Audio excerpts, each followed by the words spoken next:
श्रोताबंधु संत कवि कबीर दास शब्द रे जाके आत्म दृष्टि है सांचा जन सोई।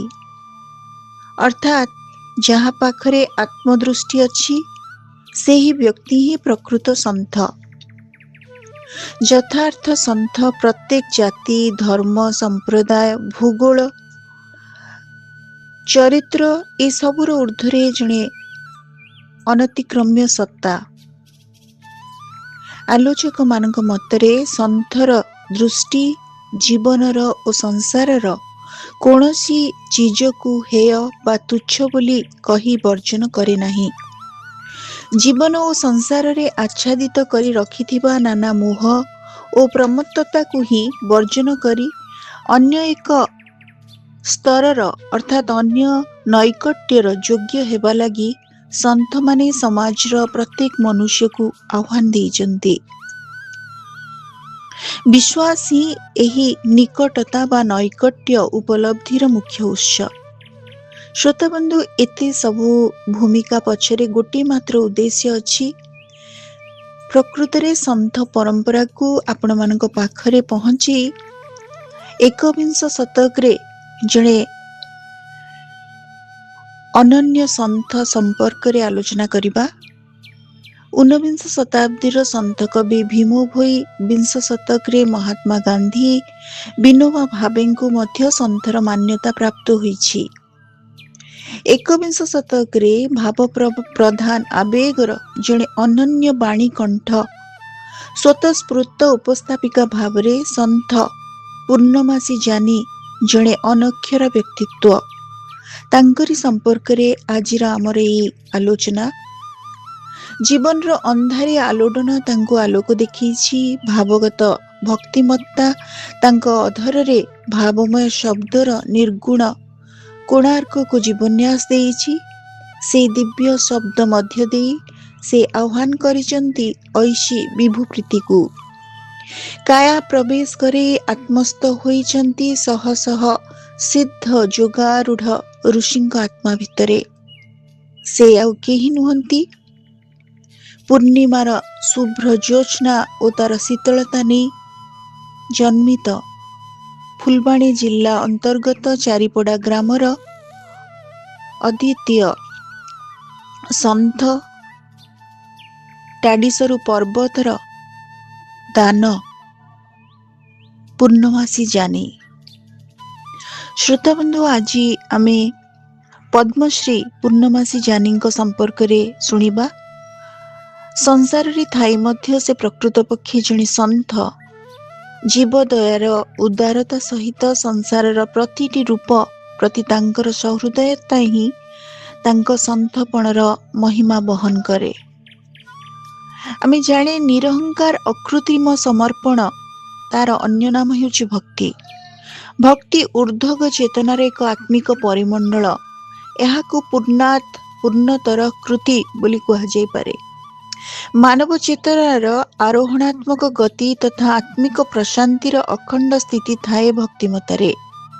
विशिष्ट आलोचक चित्तरंजन दास मतरे मु बोली कहिले आमे साधारण अर्थरे जो ठूल सचेतनता को बुझी थाउ ताहार एका बेले के दुईटी प्रस्थ बा आयाम रहिछि। गोटी हेउछि गभीरतार प्रस्थ आरटी उच्चतार प्रस्थ। आपणार जीवन रे अधिकरु अधिक गभीर को प्रवेश करुथुवा मनीष को सेथि लागि उच्चरु आहुरी उच्च को उठी जाउथिबा परि मध्य अनुभव होइथाय। आम जीवन रे सम्मिलित हेबार प्रस्थ गुडाक बढ़ुथुबा संगे संगे आमर चेतना आमको आगकु रहिथिबा केते केते व्याप्ति सहित नहीं जोड़ी देबारे लागिथाय। एही क्रम रे व्यक्तिगत विश्वगत हुए। व्यक्ति विश्वर गार गुडाकु आत्मीयतार परिमंडलटी मध्यरे आपना को गभीरतर अर्थात व्याप्ततर करि देउथुबा संगे संगे मनीष समग्र विश्व को मध्य निज भितरे देखे। निज भितरे सकल विश्व को खोजे पाए। विश्वगत क्रमतः विश्वातीत मध्य को अतिक्रमण करे। विश्वातीत हेबा पाई मनुष्य को विश्व को छाड़ी दे विच्छिन्न ओ विकट भावरे अन्य केउठाकु पलाई जीवाकु पड़े नहीं। भक्ति होउछि एक जीवन दृष्टि। से दृष्टि जीवन रो सकल भाग एवं अनुभाग को अनुसिक्त करिथाय। 1944 ମସିହା ମାର୍ଚ୍ଚ 28 ତାରିଖରେ ପିତା ସ୍ୱର୍ଗତ ନୀଳକଣ୍ଠ ଜାନି ମାତା ରାଣୀମତୀଙ୍କ କୋଳମଣ୍ଡନ କରି ଚାରିପଡ଼ା ଗ୍ରାମରେ ଭୂମିଷ୍ଠ ହୋଇଥିଲେ ପୂର୍ଣ୍ଣମାସୀ। କନ୍ଧମାଳର ଖଜୁରୀପଡ଼ା ବ୍ଲକ ନିକଟବର୍ତ୍ତୀ ଗ୍ରାମଟି ହେଉଛି ଦଳପଡ଼ା। ଦଳପଡ଼ା ଉପରା ସ୍କୁଲର ଶିକ୍ଷକ ଥିଲେ ପୂର୍ଣ୍ଣମାସୀ ଜାନିଙ୍କ ପିତା। ନୀଳକଣ୍ଠ ଦଳପଡ଼ା ଉପରା ସ୍କୁଲରେ ଶିକ୍ଷକତା ସହ ଚାଷ କାମ କରି ଜୀବିକା ନିର୍ବାହ କରୁଥିଲେ। ରାଣୀମତୀଙ୍କର ଅକାଳ ବିୟୋଗ ଫଳରେ 3 ପୁତ୍ର ଓ କନ୍ୟା ମାତୃହରା ହୋଇଯାଇଥିଲେ। ଭାଇମାନେ ଗାଁ ସ୍କୁଲ ଯାଇ ପାଠ ପଢ଼ନ୍ତି, ମାତ୍ର ପୂର୍ଣ୍ଣମାସୀ ମାତୃହରା ହୋଇ ସ୍କୁଲ ଯାଇପାରିନଥିଲେ ଏବଂ ଘରେ ହିଁ ରହି ଘର କାର୍ଯ୍ୟ କରିଥିଲେ। ସ୍କୁଲ ଶିକ୍ଷା ଅଭାବରୁ ପୂର୍ଣ୍ଣମାସୀଙ୍କର ପିଲାଦିନ ନୈସର୍ଗିକ ପ୍ରକୃତି କୂଳରେ ବିତିଥିଲା। ଆଦିବାସୀ ଜନଜୀବନର ସଂସ୍କୃତି ଏବଂ ପରମ୍ପରା ଅନୁସାରେ ଅତି ଅଳ୍ପ ବୟସରେ ସେ ବିବାହ କରିଥିଲେ। ସ୍ୱାମୀ ଚାରିପଡ଼ା ଗ୍ରାମ ନିବାସୀ ଆରାଧନା ଜାନିଙ୍କର ସାମାନ୍ୟ କିଛି ଶିକ୍ଷାଗତ ଯୋଗ୍ୟତା ଥିଲା ଏବଂ ସେ ଥିଲେ ଜଣେ ବିଷ୍ଣୁ ଭକ୍ତ। ସେ ଅନେକ ସମୟରେ ବିଷ୍ଣୁ ଭଜନ ଓ କୀର୍ତ୍ତନ କରୁଥିଲେ। ପୂର୍ଣ୍ଣମାସୀଙ୍କ ଗର୍ଭରୁ ଜନ୍ମିତ 6ଟି ସନ୍ତାନ ବାଲ୍ୟାବସ୍ଥାରୁ କ୍ରମାଗତ ଭାବରେ ନଷ୍ଟ ହେବା ପରେ ପତି ପତ୍ନୀ ଈଶ୍ୱର ଆରାଧନାରେ ସଂସାର ଓ ଈଶ୍ୱର ଅଭିମୁଖୀ ହୋଇ ସମୟ ଅତିବାହିତ କରିଥିଲେ। ସମୟ ଏବଂ ପରିସ୍ଥିତି ମଣିଷ ଜୀବନକୁ ପରିବର୍ତ୍ତିତ କରିବାରେ ଦୁଇଟି ଶକ୍ତିଶାଳୀ ସ୍ଥିତି। ବିବାହର 10 ବର୍ଷ ଭିତରେ ଜନ୍ମିତ ସନ୍ତାନ ଗୁଡ଼ିକ ନଷ୍ଟ ହେବା ପରେ ପୂର୍ଣ୍ଣମାସୀ ନିଜ ଜୀବନକୁ ତୁଚ୍ଛ ମନେ କରିବାକୁ ଲାଗିଲେ। ତଥାପି ସନ୍ତାନ ଲାଭ ସହିତ ସେହି ସନ୍ତାନ କିପରି ଦୀର୍ଘାୟୁ ହେବେ ତାହା ସେ ସବୁବେଳେ କାମନା କରୁଥିଲେ। ଏତିକି ବେଳେ ସେ ଶୁଣିବାକୁ ପାଇଲେ ଯେ ଅନତି ଦୂରରେ ଝଗଡ଼ପଡ଼ା ଗ୍ରାମର ଜଣେ କନ୍ଧ ବାଳକ ସାରନନ୍ଦ ଆଗତ ଭବିଷ୍ୟତର ଭଲମନ୍ଦ କଥା ଐଶୀ ଶକ୍ତି ବଳରେ କହିପାରୁଛନ୍ତି। ପ୍ରକୃତପକ୍ଷେ ସେ ଥିଲେ ପୂର୍ଣ୍ଣମାସୀଙ୍କ ପିଉସୀ ପୁଅ। ଆଜକୁ ପ୍ରାୟ 30 ବର୍ଷ ପୂର୍ବେ ପୂର୍ଣ୍ଣମାସୀଙ୍କ ଜୀବନରେ ଏହି ଘଟଣାଟି ତାଙ୍କ ଜୀବନର ଧାରା ବଦଳେଇ ଦେଲା। ସେ ସେହି କନ୍ଧ ବାଳକକୁ ନିଜର ଦୁଃଖ ଜଣାଇବାକୁ ଯାଇଥିଲେ ଟାଡ଼ିସରୁ ପର୍ବତକୁ। ଅଲୌକିକତାରେ ପରିପୂର୍ଣ୍ଣ କନ୍ଧ ବାଳକଟି ଥିଲା ଈଶ୍ୱରଙ୍କ ଦୂତ ତୁଲ୍ୟ। ମୁନି ଋଷିମାନେ ସେହି କନ୍ଧ ବାଳକଠାରେ ପ୍ରବେଶ କରି ତାରି ମାଧ୍ୟମରେ ଆଗତ ଭବିଷ୍ୟତ କହୁଥିଲେ ବୋଲି ସେଇଠିକାର ଲୋକଙ୍କର ବିଶ୍ୱାସ। ସେମାନେ ପୂର୍ଣ୍ଣମାସୀଙ୍କ ଠାରେ କୃପା ବୃଷ୍ଟି ପ୍ରକୃତରେ କଲେ। ପୂର୍ଣ୍ଣମାସୀଙ୍କ ଭକ୍ତି ରସାମୃତ ସଙ୍ଗୀତର ଧାରାରୁ ଜଣାଯାଏ ଋଷିବୃନ୍ଦ ପୂର୍ଣ୍ଣମାସୀଙ୍କୁ ସଶରୀରରେ 1969 ମସିହା ବୈଶାଖ କୃଷ୍ଣ ତୃତୀୟା ସୋମବାର ଦିନ ଟାଡ଼ିସରୁ ପର୍ବତକୁ ଯିବାକୁ ଅଦୃଶ୍ୟ ପ୍ରୋତ୍ସାହନ ଦେଇ ସିଦ୍ଧି ପ୍ରଦାନ କରିବାକୁ ଚାହିଁଥିଲେ। ପୂର୍ଣ୍ଣମାସୀ ନିଜ ସ୍ୱାମୀ ଆରାଧନା ଜାନିଙ୍କ ସହ ଏ ସମ୍ବନ୍ଧରେ କଥାବାର୍ତ୍ତା କରି 7 ଦିନ ପାଇଁ ଟାଡ଼ିସରୁ ପର୍ବତକୁ ଯିବା ପାଇଁ ସ୍ଥିର କଲେ। ତପସ୍ୟା ପାଇଁ ଘର ଛାଡ଼ିବା ପରେ ତାଙ୍କ ସ୍ୱାମୀ ସାମାନ୍ୟ ସତ୍ୟଭଙ୍ଗ କରିଥିବାରୁ ପୂର୍ଣ୍ଣମାସୀଙ୍କ ତପସ୍ୟାରେ ବାଧା ଉପୁଜିଥିଲା। କେବଳ ଗୋଟିଏ ରାତ୍ରରେ ଋଷିମାନଙ୍କ ଠାରୁ ଆଶୀର୍ବାଦ ପ୍ରାପ୍ତ ହୋଇ ପୂର୍ଣ୍ଣମାସୀ ଫେରି ଆସିଥିଲେ। ଗୋଟି ଗୋଟି କରି 4 ପୁତ୍ର ଓ 2 କନ୍ୟାଙ୍କୁ ହରେଇଥିବା ପୂର୍ଣ୍ଣମାସୀ ଓ ଆରାଧନା ଅଧିକରୁ ଅଧିକ ଈଶ୍ୱର ବିଶ୍ୱାସୀ ହୋଇ କନ୍ଧ ସମାଜ ପରମ୍ପରା ଅନୁଯାୟୀ ଗୁଣି ଗାରେଡ଼ି, ସୂତାବନ୍ଧା, କ୍ଷୀର ପାଣି ଇତ୍ୟାଦି କରିଥିଲେ। ଏହି ବିଶ୍ୱାସରେ ସେମାନେ ଭେଟିଥିଲେ ଦଳପଡ଼ା ଗାଁର ସଂକୀର୍ତ୍ତନ ଜାନି, ବୁଢ଼ା ରାକାଡ଼ି ଗାଁର ଭଟ୍ଟ କାଳନୀ, ଚାରିପଡ଼ାର ଗୋପୀନାଥ ଗୁରୁଙ୍କୁ। ମାତ୍ର କେଉଁଥିରେ ହେଲେ ସେମାନଙ୍କର ଆଶା ପୂରଣ ହୋଇନଥିଲା। ଟାଡ଼ିସରୁ ପର୍ବତରେ ଐଶୀ ଆଶୀର୍ବାଦରୁ ପୂର୍ଣ୍ଣମାସୀ 2ଟି କନ୍ୟା ସନ୍ତାନର ଜନନୀ ହୋଇଥିଲେ। ସ୍ୱାମୀଙ୍କ ଦେହାନ୍ତ ପରେ କନ୍ୟା 2ଟି ସହିତ ପୂର୍ଣ୍ଣମାସୀ ନିଜ ଗ୍ରାମରେ କାଳାତିପାତ କଲେ। ଜଣେ କନ୍ଧ ମହିଳା ଭାବରେ ବଣରୁ ଶାଳପତ୍ର ସଂଗ୍ରହ କରି ସେଥିରେ ଖଲି ଓ ଦନା ସିଲେଇ କରି ତାହା ବିକ୍ରି କରିବା ତାଙ୍କର ଜୀବିକା ହେଇଗଲା। ସାଧାରଣ କୁଡ଼ିଆ ଘରେ ଖଣ୍ଡେ କନା ଓ ଗଣ୍ଡେ ଦାନାରେ ସନ୍ତୁଷ୍ଟ। ପୂର୍ଣ୍ଣମାସୀ ନିଜ ଜୀବନର ଅନେକ ଅବସ୍ଥା ମଧ୍ୟ ଦେଇ ବର୍ତ୍ତମାନ ପ୍ରୌଢ଼ାବସ୍ଥାରେ ଉପନୀତ ହୋଇଥିଲେ ହେ ତାଙ୍କଠାରେ ସେହି ଅଦ୍ଭୁତ ବାଳିକା ସୁଲଭ ସରଳତା ଓ ବିନୟ ଭାବ ଦେଖିବାକୁ ମିଳେ। ସେ ନିଜ ପକ୍ଷରୁ କାହା ସହିତ ଅଧିକ କଥାବାର୍ତ୍ତା କରନ୍ତି ନାହିଁ। ଗ୍ରାମ୍ୟ ଓଡ଼ିଆ ଭାଷାରେ ସେ ଅତି ସହଜ ଭାବରେ କଥାବାର୍ତ୍ତା କରନ୍ତି। ପୂର୍ଣ୍ଣମାସୀ ଓଡ଼ିଆ ବ୍ୟତୀତ କୁଇ ଏବଂ ସଂସ୍କୃତ ଭାଷାରେ ଅଦ୍ଭୁତ ଦକ୍ଷତା ରଖନ୍ତି। ଋଷିମାନଙ୍କ ଠାରୁ ଆଶୀର୍ବାଦ ଓ ଦିବ୍ୟ ଦୃଷ୍ଟି ପ୍ରାପ୍ତ ହେବା ପରେ ପୂର୍ଣ୍ଣମାସୀ ଯେତେବେଳେ ଧ୍ୟାନସ୍ଥ ହୁଅନ୍ତି, ଟାଡ଼ିସରୁ ପର୍ବତ ରୂପକ ବିମାନରେ ବସି ମହାମୁନି ପୌଲସ୍ତ୍ୟ, ନବମୁନି, ମହାଜ୍ଞତା मुनिकन्या अहल्या, बाल्मीकि, मदना, कुशुलता प्रभृति अनेक ऋषि और मुनिकन्या सत्संग केन्द्र मध्य अदृश्य भाव प्रवेश हुअन्ति और तांकर कंठरे भक्ति संगीत गान करती। एक साक्षात्कार पूर्णमासी कही कुई भाषार सामान्य भी ज्ञान मो पाखरे नाही, हेले आखि बंद हेले शब्द सब आपे जोड़ी हुई कवितार झरी पड़ती। 1969 मसीहा बैशाख कृष्णपक्ष द्वितीय सोमवार दिन सिद्धिलाभ परठारु पूर्णमासी भजन जणाण गान करने आरंभ करथिले। प्रथमे प्रथमे लोके आश्चर्य हेउथिले। तांकर मधुर कंठर संगीत, भावमग्न अवस्था, भक्तिर आनंद और तत्वकथा शुणु शुणु श्रोता मानकर आग्रह बढ़िला। भक्तर भाव को से बुझंती। भक्त माने मध्य तांगठारु भजन शुणिबा को भाग्य बोली मने करंती। भक्त मानकर आग्रह देखिले से आसंती। मात्र 2 मिनिट रे सामान्य पूजा सारी से ध्यान रे बसंती। भक्त मानक भाव, जिज्ञासा और प्रश्न को चाही सबु प्रश्नर उत्तर जिमती संगीत रे झरी आसे। एकाधिक्रमे 10-12 घंटा पर्यंत से गोटे आसन रे बसी रही आनंदमग्न अवस्था रे मधुर कंठरे भक्ति तत्व संबलित भजन गान करंती। फुलबाणीर ग्रामांचल जन्मलाभ करी साधारण पल्ली रे जीवन यापन करुथुबा पूर्णमासींकर भक्ति और भजन जनसाधारण रे विस्मय सृष्टि करिछि। तांकर भक्ति रसात्मक भजन भक्त मानक वेदनाक्त हृदय को भक्ति रसरे आप्लुत करे। समस्त भजन भक्ति रसामृत रे परिपूर्ण। भजन गुड़िक साधारणतः श्रीराम, राधाकृष्ण, भागवत, रामायण, नृसिंह पुराण आदि कथातत्व उपरे पर्यवसित।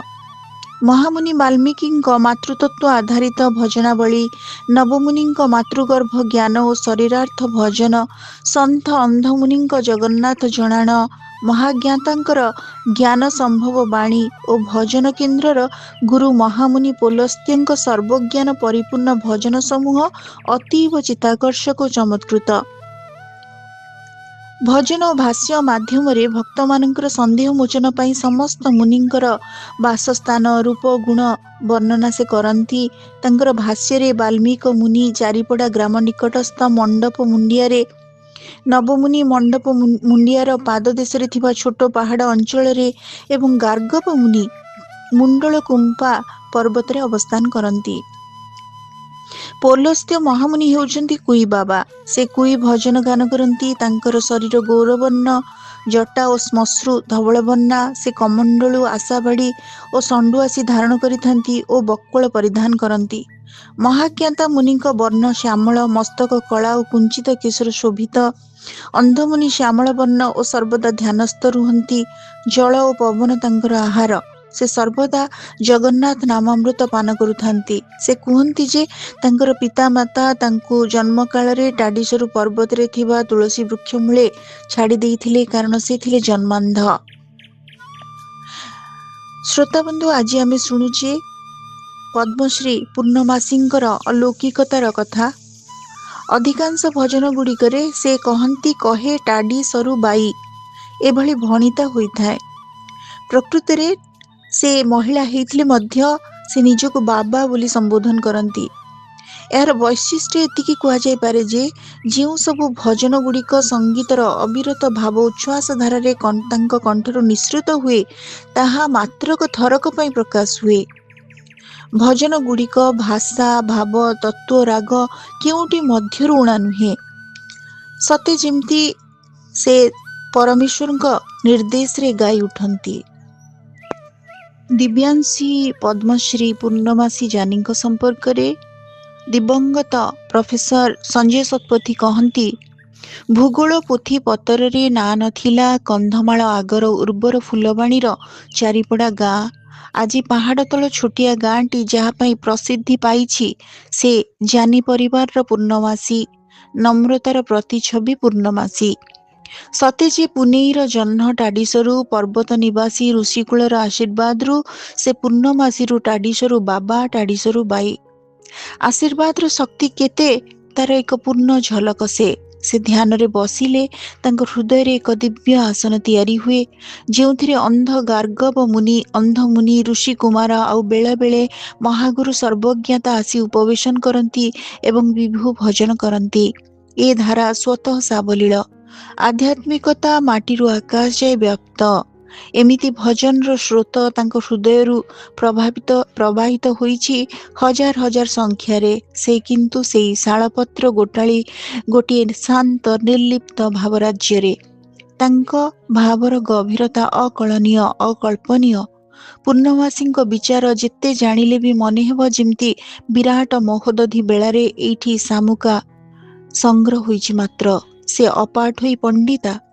ମହାପୁରୁଷ ଅଚ୍ୟୁତାନନ୍ଦ ଦାସଙ୍କର ଶବ୍ଦ ପ୍ରବାହ ମନେ ପକାଇ ଦେଲା ପରି ଜଣେ ଦି ଜଣ ବିରଳ ଚରିତ୍ର। ସାଗର ପ୍ରାୟ ପୁଷ୍କରିଣୀର ଶାନ୍ତ ଜଳ ଆକାଶ ପରି ଉଦାର। ପ୍ରଭୁଙ୍କର ଏକ ଅନନ୍ୟ ସୃଷ୍ଟି। ପୂର୍ଣ୍ଣମାସୀ, ପଦ୍ମଶ୍ରୀ ପୂର୍ଣ୍ଣମାସୀ ଜାନି।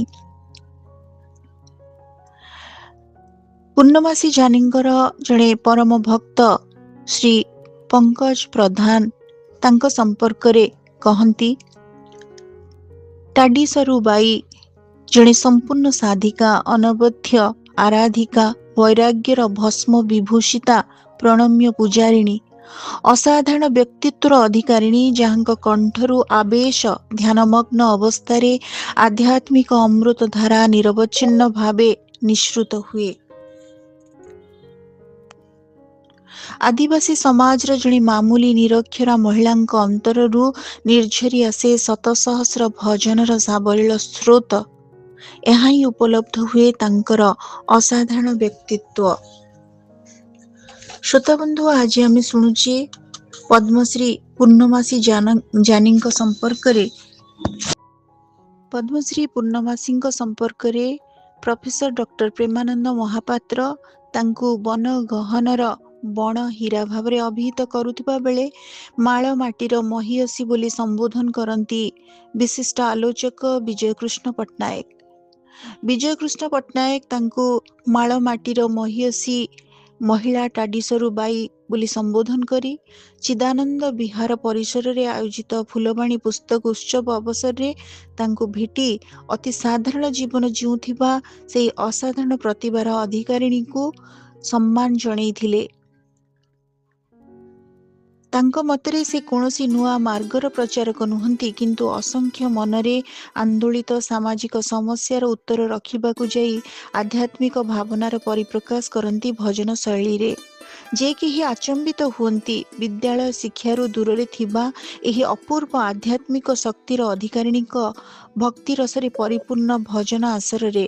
ଅତି ଜଟିଳ ଆଧ୍ୟାତ୍ମିକ ବିଚାରଧାରା ସମ୍ପର୍କୀୟ ପ୍ରଶ୍ନର ଉତ୍ତର ଅତ୍ୟନ୍ତ ସରଳ ଭାଷାରେ କିନ୍ତୁ ଗଭୀର ତତ୍ତ୍ୱଭିତ୍ତିକ ଶୈଳୀରେ ସେ ଯେପରି ପରିବେଷଣ କରନ୍ତି, ତାହା କୌଣସି ଦୈବୀ କୃପା ବିନା ଯେ ସମ୍ଭବ ନୁହେଁ ତାହା ଯେ କେହି ସ୍ୱୀକାର କରିପାରିବେ। ଶ୍ରୋତାବନ୍ଧୁ, ଆଜି ଆମେ ପୂର୍ଣ୍ଣମାସୀ ଜାନିଙ୍କୁ ଶୁଣୁଛେ। ସନ୍ଥ ପରମ୍ପରାରେ ପୂର୍ଣ୍ଣମାସୀ ଜାନିଙ୍କୁ ଯେତେବେଳେ ଆମେ ଆଲୋଚନା କରୁ, ଆମର ମନେ ପଡ଼େ ବହୁ ମୁନି ଋଷିଗଣ, ବହୁ କବି ସର୍ବଦା ନିଜର କବିତ୍ୱ ପାଇଁ କୌଣସି ଐଶୀ ଆଶୀର୍ବାଦକୁ ଗୁରୁତ୍ୱ ଦେଇଥାନ୍ତି, ମହତ୍ୱ ଦେଇଥାନ୍ତି। ସେମିତି ଆଦିକବି ଶାରଳା ଦାସ ଚଣ୍ଡୀପୁରାଣରେ କହିଲେ, ଝଙ୍କଡ଼ପୁର ବାସିନୀ ଯେ ଶାରଳା ଦେବୀ, ତାହାଙ୍କର କୁମର ମୁଁ ଶ୍ରୀ ଶାରଳା କବି। ସେ ଯାହା କରନ୍ତି ଆଜ୍ଞା, ମୁଁ ତାହା ଲେଖଇ, ଅପଣ୍ଡିତ ମୂର୍ଖ ମୋର ଶାସ୍ତ୍ର ଜ୍ଞାନ ନାହିଁ। ସେମିତି ଶ୍ରୀ ଜଗନ୍ନାଥ ଦାସ ମଧ୍ୟ ଶ୍ରୀ ଜଗନ୍ନାଥ ଚରିତାମୃତରେ କହିଛନ୍ତି, ବଟ ଗଣେଶଙ୍କ ଅଗ୍ରତ ରଚିଲେ ଭାଷା ଭାଗବତ। ଅନୁରୂପ ଭାବରେ ଟାଡିସରୁ ବାବା ବୋଲନ୍ତି, କହେ ଟାଡିସରୁ ଆତ୍ମାର ଭିତରେ ବହୁ ଅଛି ନାମଧାର, ଆନନ୍ଦ ମନରେ ସାଧୁ ସନ୍ଥମାନେ ସେ ରସକୁ ପାନ କର। କେବଳ କୁଇ ଭାଷାରେ ପଦ୍ମଶ୍ରୀ ପୂର୍ଣ୍ଣମାସୀ ଜାନିଙ୍କର ଭଜନ ପ୍ରାୟ 37,700ରୁ ଉର୍ଦ୍ଧ୍ୱ ଏବଂ ସେ ଜଣେ ଆଶୁ କବି ବୋଲି ଖୁବ୍ ପରିଚିତି ଲାଭ। ବାବାଙ୍କ କଣ୍ଠରୁ ତତ୍କାଳ ଭଜନ ସୃଷ୍ଟି ହେଉଥିବାରୁ ତାଙ୍କୁ ଆଶୁ କବି କୁହାଯାଏ। ଗୁରୁ ବନ୍ଦନା, ମାତୃଭଜନ, ଶ୍ରୀ ଜଗନ୍ନାଥ ଭଜନ, ରାଧାକୃଷ୍ଣ ଲୀଳା, ଲକ୍ଷ୍ମୀନାରାୟଣ ଭଜନ, ରାମଚରିତ ଭଜନ, ଭକ୍ତି ରସାତ୍ମକ ଭଜନମାଳା ତତ୍କାଳ ତାଙ୍କ କଣ୍ଠରୁ ନିଃସୃତ ହୁଏ। ଧ୍ୟାନସ୍ଥ ସମୟରେ ବିଭିନ୍ନ ମୁନି ଋଷି ମୁନିକନ୍ୟା ସୂକ୍ଷ୍ମ ଶରୀରରେ ତାଙ୍କ ଦେହରେ ପ୍ରବେଶ କରନ୍ତି। ଋଷିମୁନିଙ୍କ ଭାଷାରେ ସେମାନେ ହେଲେ ପୌଲସ୍ତ୍ୟ ଋଷି, ମହାମୁନି, ଏମିତି ଅନେକ। ଶ୍ରୋତାବନ୍ଧୁ, ଆଜି ଆମେ ଶୁଣୁଛେ ପଦ୍ମଶ୍ରୀ ପୂର୍ଣ୍ଣମାସୀ ଜାନିଙ୍କର अलौकिकता संपर्क में तांकर किछि कविता मु आपनମାନଙ୍କ उद्देश्य उपस्थापन करुछि। टाडीसरु बाबांक भजन। भाव विनोदिया स्वामी हे भावे रहु मो मन, ए घोर बनरे भ्रमुछि सदा होई अज्ञान। मन बन मोर अज्ञान किछि न जानि सेहि तत्व ज्ञान जेबे चिन्हिबि तुम्हंकु खोजी जीबी। केउठारे बासस्थान हे प्रभु भितरे जीबी, भीतर पुरकु गमिबी मन कहुछि मोर। उपरेखा चिन्हि नाही हे प्रभु कला ठाकुर, भाव विनोदिया आपण जेबे भाव लगाई, भीतर पुरकु नेब हे मो प्रभु भावग्राही। कहे टाडी सबु अज्ञान जेबे पाइबी ज्ञान, अंतर भितरे खोजिबी तब पद्मचरण। टाडीसरु बाबांकर आउ एक कविता। जगिण जाग्रत कर मूढ़ मन, पाइबु परमेश्वर, जगी न पारिले घर भितरे पशि जीवे दिने चोर। अन्य एक पद। दयालु सागर परा प्रभु जगन्नाथ, प्रार्थना करंतु तांकु जोड़िबेनी हस्तरे, जोड़िबेनी हस्त। शरण पंजरे हे भक्त वत्सल, शरण पशिबकु हृदय दिय बल। केउ बलदेव मोते कमलार बर, तुम्भर नाम परा शरण सोदर। कही अंधमुनि शुण साधुजन, निकटरे अछि परा श्री चका दर्पण। हे श्री चका दर्पण, धरु धरु खसी से जे श्रीमंदिर गला, पथर घररे रही मौन व्रत हेला जे। अन्य एक पदरे अछि। शरण सोदर बानाकु सदा उड़ाई दिय, शरण रक्षण आपण बहिछ माया देह। किपरि करिपारिबे एही माया देह, शुण आहे भक्तजन, हिंसा कूट छंद सबु काटिदेव जार नाम निरंजन। मम नाथ जगन्नाथ हे काहि पहि तुम्हे करुछ लीला, केते दिन थिब ए देह जगन्नाथ तुम्हिति कुह। नीलाद्रि बिहारी चका नयन, बुझी पारुछ कि पागल मन हे मन मोहन। खूब सुंदर कविता। आउ गोटे कवितार पद होछि। डाकुची कालिया धन तब दुआरे हे डाकुची, टाडी सरुर भिकारी डाकई मुरली धारी, होइछ क्षेत्र मोहन होइछ क्षेत्र मोहन। भूली न जा मोहन तुही, डाके टाडी सरू बाई। कि करिबी घोर बने नाही मोर केही, एका करी बसाइले पिता मोते नेई। श्रद्धा भावरे भक्ते भावे भाबुचंती, मूल्यवान जिनिसकु खोजुछु मु नीति। अन्य एक पदरे होछि। चका डोला हे मोर बड़ आनंद, झरणा होइण झरी जाउअछ, मकरंद पान किड़े स्वाद। श्रोताबंधु, आज आमे शुणुथिले पद्मश्री पूर्णमासी जानीଙ୍କ संपर्करे। अनक्षरा महिला स्वतस्फूर्त भावरे किपरि विभु आशीर्वाद रे अलौकिकता को प्राप्त होइछंती, केमती आदौ श्री अक्षर विवर्जित हुई से किपरि भावरे असंख्य पद स्वतस्फूर्त भावरे गाई उठंती, ताहा तांको दर्शन न कले आपण माने केबे हेले विश्वास करि परिबे नाही। आजिर आलोचनाटी आपण मानकु केमती लागिला, आपण मानक मतामत अपेक्षा रे रहूछि। धन्यवाद।